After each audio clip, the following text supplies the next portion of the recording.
আসসালামু আলাইকুম গাইস। করলা তুলতে আসলাম অনেক দিন পর। এই যে গাছগুলাতে করলা হয়েছে, আমি ভাবতেও পারি না। আমার এমনিতে অনেক করলা আসে, কিন্তু করলা সব পোকায় করে পরে লাল হয়ে হলুদ হয়ে নষ্ট হয়ে যায়। আজকেই দেখেন বেশ অনেকগুলা করলা তুলবো, আপনারা দেখতে থাকেন। এই গাছগুলা যত্ন করি না আর আশাও করি না, যেগুলো আশা করি সেগুলাই হয় না। এই যে একটা পোকায় নষ্ট করছে। এই দিকে ভিতরে ভিতরে আরও অনেক করলা আছে মাশাআল্লাহ। এই যে একটা খাওয়ার মতো আধা কেজির মতো করলা তুলছি। আপনারা আমার সাথে থাকেন, দেখেন কতগুলা তুলি।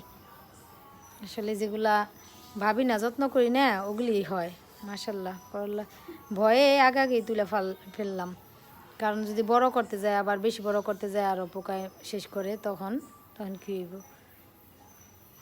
জন্য মাশাল্লাহ দেখেন ভিতরে ভিতরে জঙ্গলের ভিতরে ভিতরে লুকায় লুকায় হয়ে আছে। মাশাল্লাহ মাশাল্লাহ, আমার অনেক খুশি লাগতেছে। এত করল্লা আমার জীবনও দুই একটা, পাঁচটা আসলে একটা থাকে, চারটাই নষ্ট হয়ে যায়। আর এইবার মাশাল্লাহ দুই একটাই নষ্ট হয়েছে, আর বেশিরভাগই ভালো আছে, কিন্তু একটু তেতো লাগে বেশি। এই যেটা কালকে দেখে গেছি বিকেলে ভালো, আর এক রাত্রেই পাকছে।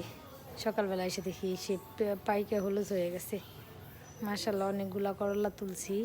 এগুলো পরিষ্কারও করি না, যা কোনো ঝাঁটা বা জাংলাও দেই নাই।